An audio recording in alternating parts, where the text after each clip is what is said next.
नमस्कार, स्वागत है आप सभी का। मैं हूं आपके साथ अंजलि और मेरे साथ है मेरे सहयोगी रवि। हम दोनों मिलकर आपको दिखाएंगे अफगानिस्तान के ताजा हालात से जुड़ी 80 अहम खबरें।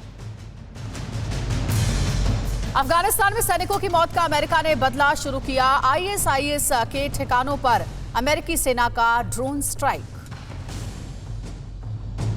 अफगानिस्तान में आईएसआईएस के ठिकानों पर अमेरिकी सेना के ड्रोन स्ट्राइक से खलबली। काबुल एयरपोर्ट के पास धमाकों का प्लान ढेर।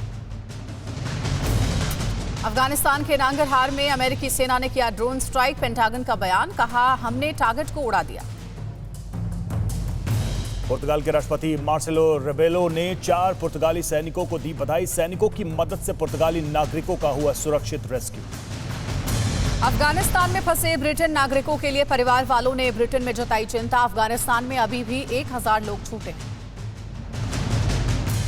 तुर्की ने अपने सभी नागरिकों और सेना को अफगानिस्तान से वापस बुलाया। राष्ट्रपति एर्दोआन ने अफगानिस्तान से अमेरिका की वापसी के तरीके की आलोचना की।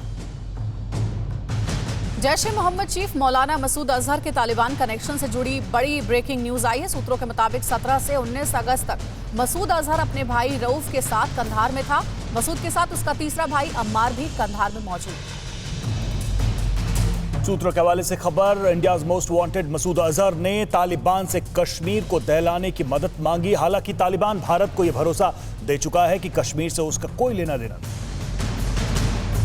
मसूद अजहर के दोनों टेरर ब्रदर्स कंधार में मुल्ला बरादर से मिले थे। कश्मीर के अलावा मसूद की मंशा ये थी कि तालिबान के साथ मिलकर जैश का एक ऑपरेशनल सेटअप तैयार किया जाए। ये मीटिंग आईएसआई ने फिक्स की थी। काबुल एयरपोर्ट पर क्षमता से ज्यादा भीड़ जुटने के बाद सुरक्षा कर्मियों ने फायरिंग की। वीडियो में फायरिंग की आवाज साफ सुनी जा सकती है। फायरिंग की वजह से एयरपोर्ट पर भगदड़ के हालात बन गए। काबुल एयरपोर्ट पर शुक्रवार को भी हमला। हाईटेक हथियारों से लैस 3 लोगों ने काबुल एयरपोर्ट के ईस्टर्न गेट पर अफगानियों और अमेरिकी सुरक्षा बलों को निशाना बनाते हुए अंधाधुंध फायरिंग की। हमले में किसी के जख्मी होने की खबर नहीं है। काबुल ब्लास्ट के बाद आईएसआईएस के आतंकियों की बिल्कुल नई मॉडस ऑपरेंडी पर बड़ा खुलासा हुआ है। धमाके से पहले पूरे अफगानिस्तान में एक ऑडियो वायरल हुआ था जिसमें लोगों को पर्शियन भाषा में यह कहा जा रहा था कि लोग जल्द से जल्द हामिद करज़ई इंटरनेशनल एयरपोर्ट पहुंचे। वायरल मैसेज में आतंकियों ने यह भी कहा था कि काबुल एयरपोर्ट से कम 100 फ्लाइट उड़ान भरने वाली है जो जर्मनी, अमेरिका, यूके जाएंगी, जिससे जहां जाना हो वो एयरपोर्ट पहुंचे। वहीं मैसेज सुनकर एयरपोर्ट पर भीड़ और ज्यादा बढ़ गई। पाकिस्तानी आर्मी का शर्मनाक कबूलनामा। डीजी आईएसपीआर बाबर इफ्तिखार ने कहा कि अगर जरूरत पड़ी तो तालिबान को पाकिस्तान की सेना ट्रेनिंग देगी। इस बयान से साफ हो गया है कि पाकिस्तान खून खराबा करने वालों को ट्रेनिंग देता है। अफगानिस्तान की राजधानी काबुल में धमाके के बाद तालिबान के भी होश फाख्ता हो गए हैं। एयरपोर्ट के बाहर भीड़ हटाने के लिए तालिबान अफगानियों की पिटाई कर रहा है। ऐसा ही एक वीडियो सोशल मीडिया में वायरल हो चुका है जिसमें तालिबानी मारपीट करना दिख रहा है। काबुल एयरपोर्ट पर हुए ब्लास्ट के बाद तालिबान इस्लामिक स्टेट के खुरासान मॉड्यूल के पीछे पड़ गया है। तालिबान का दावा है कि उसने ब्लास्ट से जुड़े कई लोगों को अरेस्ट किया है और पूछताछ कर रहा है ताकि काबुल में खूनी खेल खेलने वाले पकड़े जा सके। सुसाइड टेरर ब्लास्ट के बाद काबुल एयरपोर्ट से फ्लाइट्स फिर से उड़ान भरने लगे हैं। एयरपोर्ट पर धमाके के बाद फ्लाइट्स का ऑपरेशन रोक दिया गया था। पिछले 24 घंटों के दौरान धमाके की वजह से 170 से ज्यादा लोगों की मौत हो चुकी है। इतने बड़े आतंकी हमले के बाद भी काबुल एयरपोर्ट पर फिर से हमले का अलर्ट। अगस्त 2011 के बाद अफगानिस्तान में अमेरिका को टारगेट करके सबसे बड़ा अटैक है, लेकिन खबर है कि आईएसआईएस के अमेरिकी सैनिकों को फिर टारगेट बनाने की ताकत है। काबुल ब्लास्ट के पाकिस्तान कनेक्शन पर एक बहुत बड़ा खुलासा हुआ है। जिस आतंकी संगठन आईएसआईएस के ने काबुल ब्लास्ट की जिम्मेदारी ली है उसका सरगना अब्दुल्ला उर्फ असलम फारूकी एक पाकिस्तानी नागरिक है। असलम फारूकी पहले लश्कर और तहरीके तालिबान का भी बड़ा चेहरा रह चुका है। 27 मार्च 2020 को काबुल गुरुद्वारे में ब्लास्ट भी इसी फारूकी की साजिश थी। इस बीच आईएसआईएस के ने काबुल ब्लास्ट करने वाले अपने एक सुसाइड अटैकर की तस्वीर जारी की है। यह आतंकी अब्दुल रहमान अल लागोरी था। तालिबान की गलती उसी के लिए मुसीबत बन गई है। तालिबान ने अफगान जेल से जिन आतंकियों को रिहा कराया है उसमें से एक लागौरी भी था। काबुल धमाके के बाद तालिबान के लिए बहुत मुश्किलें खड़ी हो गई हैं। अमेरिका इंतकाम की आग में सुलग रहा है और कट्टरपंथी आईएसआईएस को तालिबान पर तरजीह दे रहे हैं। काबुल ब्लास्ट के बाद पूरी दुनिया में टेरर वर्ल्ड का नया नाम बन गया है आईएसआईएस के। 2014 में पूर्वी अफगानिस्तान में सबसे पहले आईएसआईएस के ने कत्लेआम शुरू किया था और अब ये अमेरिका के लिए मोस्ट डेंजरस टेरर ऑर्गेनाइजेशन बन चुका है। उत्तरी अफगानिस्तान, उत्तर पूर्वी ईरान और दक्षिणी तुर्कमेनिस्तान में एक्टिव रहने की वजह से इस्लामिक स्टेट के इस ब्रांच को आईएसआईएस खुरासान नाम दिया गया है। यह संगठन पाकिस्तान के मदरसों से रिक्रूटमेंट करता है। आईएसआईएस के पर खुलासा हुआ है कि संगठन के ज्यादातर आतंकी तालिबान के ही सदस्य थे, जो मुल्ला उमर की मौत के बाद आईएसआईएस के से जुड़ गए। काबुल में अमेरिकी दूतावास ने नया टेरर अलर्ट जारी किया। अलर्ट के मुताबिक अब काबुल एयरपोर्ट के नॉर्थ गेट पर कार से सुसाइड ब्लास्ट कराने की ताक में आतंकी, इसलिए सुरक्षा व्यवस्था और सख्त कर दी गई। यूएस सेंट्रल कमांड के जनरल मैकेंजी का दावा है कि काबुल एयरपोर्ट पर भीषण बम ब्लास्ट के बावजूद वहां 5000 से ज्यादा लोग रेस्क्यू के इंतजार में हैं। इन 5000 में से करीब 1000 तो अमेरिकी हैं, जो अब भी काबुल में फंसे हुए हैं। 14 अगस्त से लेकर काबुल ब्लास्ट के बीच के 13 दिनों में अमेरिका अब तक 1 लाख से ज्यादा लोगों का रेस्क्यू कर चुका है। इन लोगों में करीब 66,000 नागरिक अमेरिकी हैं, जबकि बाकी लोगों में अफगानी और दूसरे देशों के नागरिक शामिल हैं। काबुल एयरपोर्ट पर सीरियल धमाके के बाद से ब्रिटेन और स्पेन जैसे देश बहुत सावधान हो गए हैं। एहतियात बरतते हुए दोनों देशों ने फिलहाल काबुल एयरपोर्ट से रेस्क्यू ऑपरेशन को पूरी तरह से रोक दिया। काबुल हमले में बड़ा नुकसान झेलने वाले अमेरिका में शोक जताने के लिए 30 अगस्त तक झंडा आधा झुका रहेगा। प्रेसिडेंट बाइडेन के आदेश के अनुसार सभी बिल्डिंग, सभी कॉम्प्लेक्स, सभी मिलिट्री पोस्ट और सभी नेवल स्टेशन पर 30 अगस्त तक झंडा आधा झुका रखा जाए। काबुल अटैक के बाद सुपर पावर अमेरिका गुस्से से भड़का हुआ है। 13 सैनिकों की मौत के बाद प्रेसिडेंट जो बाइडेन ने अपनी खुफिया एजेंसी और मिलिट्री कमांड को फ्री हैंड दिया है, ये कहते हुए कि हमले के पीछे जो भी आतंकी हैं उन्हें ढूंढकर मारा जाए। काबुल धमाके के बाद रोंगटे खड़े कर देने वाली कई वीडियो फुटेज सामने आ रही है। वीडियो में साफ साफ दिख रहा है कि मरने वालों में ज्यादातर महिलाएं और बच्चे हैं। कुछ फुटेज में यह भी दिख रहा है कि हाथ गाड़ी पर घायलों को लेकर लोग भाग गए। काबुल ब्लास्ट से पहले बड़े रेस्क्यू ऑपरेशन करने वाले जर्मनी ने अब बाकी लोगों के रेस्क्यू को पूरी तरह से रोक दिया है, लेकिन जो लोग घायल हैं उनकी मदद के लिए एयरपोर्ट पर ही एक इमरजेंसी प्लेन की तैनाती कर रखी गई है।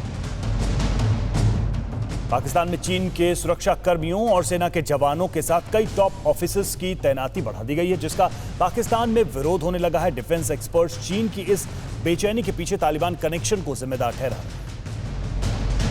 अंतिम दौर के रेस्क्यू ऑपरेशन के लिए अमेरिका ने तालिबान से संपर्क किया है। तालिबान को अमेरिकी नागरिकों, अफगानी सहयोगियों और ग्रीन कार्डधारी लोगों के नाम दिए गए हैं, ताकि तालिबान इन लोगों के एयरपोर्ट तक पहुंचने में कोई रुकावट न बने। अभी तक जो जानकारी सामने आई है उसके मुताबिक काबुल ब्लास्ट का मास्टरमाइंड आईएसआईएस का most wanted terrorist doctor Shahab Ali Muhajir है और तालिबान के कमांडर अब आईएसआईएस के आतंकियों को ढूंढने के मिशन में जुट गए। खुद को अफगानिस्तान का राष्ट्रपति घोषित कर चुके अमरुल्लाह सालेह का एक बड़ा बयान सामने आया है। सालेह ने कहा है कि तालिबान और इस्लामिक स्टेट की आपस में मिलीभगत है और अफगान संकट के लिए ये दोनों ताकतें जिम्मेदार हैं। काबुल ब्लास्ट के बाद तालिबान के तेवर में कोई बदलाव नहीं आया है। तालिबान ने कहा है कि विदेशी सैनिकों के काबुल छोड़ने की डेडलाइन किसी भी हाल में नहीं बढ़ाई जाए। काबुल ब्लास्ट के बाद एयरपोर्ट की नई तस्वीर सामने आई है, जिसमें सिर्फ और सिर्फ सुरक्षा कर्मी ही नजर आ रहे हैं। सूत्रों के मुताबिक नए सुरक्षा कर्मियों में अमेरिकी खुफिया एजेंसी के लोग हैं। तालिबान से जुड़े सूत्रों ने दावा किया है कि काबुल ब्लास्ट में अभी तक जिन 95 अफगानियों की मौत हुई है, उनकी लाशों को एयरपोर्ट से हटा लिया गया है। ब्लास्ट के बाद एक बड़ा खुलासा हुआ है। अफगानी सूत्रों ने दावा किया है कि ब्लास्ट में मारे लोगों में से कम 28 ऐसे थे जिनका संबंध तालिबान से था। इनमें से ज्यादातर की मौत एयरपोर्ट के बाहरी परिसर में हुई। रूस की सरकार ने भी माना है कि काबुल एयरपोर्ट पर मची अफरा तफरी के बीच इस्लामिक स्टेट फिर बड़ी आतंकी वारदात को अंजाम दे सकता है। क्रेमलिन के से जारी बयान में कहा गया है कि इस वक्त आईएसआईएस के कई धड़े खुद को संगठित करने की पूरी तैयारी में जुटे हैं। अफगान लोगों के अफगानिस्तान छोड़ने की घटनाओं के बीच तालिबान ने कहा है कि अगर किसी अफगानी नागरिक के पास सारे लीगल डॉक्यूमेंट है और वो काबुल छोड़ना चाहता है तो उसे पूरी आजादी है। अफगानिस्तान में अभी कितने भारतीय हैं, इस पर सस्पेंस विदेश मंत्रालय ने बयान देते हुए कहा कि अफगानिस्तान से ज्यादातर भारतीयों को रेस्क्यू करके लाया जा चुका है। अब रेस्क्यू अंतिम चरण में है। जो भी भारतीय वहां फंसे हैं उन्हें दूसरे रूट से लाया जा रहा है। तालिबान और इस्लामिक स्टेट के बीच मरने मारने की जंग शुरू हो चुकी है। तालिबान से जुड़े सूत्रों का दावा है कि काबुल एयरपोर्ट के नजदीक आईएसआईएस के 3 आतंकियों को तालिबान ने पकड़ा है। तालिबान सरकार की मान्यता को लेकर विदेश मंत्रालय का बयान सामने आया है। विदेश मंत्रालय ने कहा है कि अभी प्राथमिकता सिर्फ रेस्क्यू ऑपरेशन की है। सरकार के गठन को लेकर अभी स्थिति क्लियर नहीं। काबुल से लोगों को लेकर रोम पहुंची इटली की आखिरी फ्लाइट शुक्रवार की सुबह तक इटली 4900 से ज्यादा अफगानों का रेस्क्यू कर चुका है। तुर्की के राष्ट्रपति अर्दोआन ने दावा किया है कि तालिबान ने काबुल एयरपोर्ट की सुरक्षा की जिम्मेदारी तुर्की से संभालने का आग्रह किया है, लेकिन तालिबान ने अभी तक इस पर कुछ कहा नहीं। काबुल एयरपोर्ट पर नाटो सेना को निशाना बनाकर किए गए धमाकों के खिलाफ एक्शन की तैयारी शुरू हो चुकी है। धमाकों के गुनहगारों के खिलाफ तालिबान ने भी सख्त रुख दिखाया है। प्रवक्ता सुहेल शाहीन ने तालिबान का बयान जारी करते हुए कहा है कि जिम्मेदार लोगों को सजा दी जाएगी। अफगानिस्तान में तालिबान राज कायम होने के बाद काबुल में धमाके ने सभी को सन्न कर दिया है। इस आत्मघाती धमाके की तालिबान ने निंदा की है। यह पहला मौका है जब तालिबान जैसे संगठन ने किसी धमाके के लिए निंदा बयान जारी किया है। हड़कंप भरे हालात के बीच काबुल में हुए आत्मघाती धमाकों को लेकर भारत ने प्रतिक्रिया दी है। भारतीय विदेश मंत्रालय ने काबुल में धमाके की कड़ी निंदा की है। इसके अलावा आतंकी हमले में मारे गए लोगों के परिवारों के प्रति भी संवेदना व्यक्त की है। काबुल धमाके में 170 से ज्यादा लोगों की जान गई, लेकिन काबुल एयरपोर्ट पर मौजूद किसी भी भारतीय के हताहत होने की खबर नहीं है। रिपोर्ट के मुताबिक जो भारतीय अफगानिस्तान में बचे हैं वो सभी सुरक्षित हैं। फिलहाल जो शहर में हैं उन्हें एयरपोर्ट से दूर रहने को कहा गया है। जर्मन चांसलर एंजेला मर्केल ने अफगानिस्तान के मौजूदा हालात को देखते हुए अपना इजरायल का दौरा रद्द कर दिया है। काबुल ब्लास्ट के बाद जर्मनी के सामने अपने सैनिकों को अफगानिस्तान से निकालना बड़ी चुनौती बन गया है, इसलिए मर्केल अब सिर्फ अफगान पर फोकस कर रही है। काबुल एयरपोर्ट पर हुए सीरियल आत्मघाती धमाकों के बाद फ्रांस ने बड़ा एक्शन लिया है। फ्रांस ने अफगानिस्तान से अपना दूत वापस बुला लिया है। ये राजदूत अब पेरिस में काम करेंगे। इसके अलावा फ्रांस अब अफगानियों को निकालने का मिशन शुरू करने जा रहा है।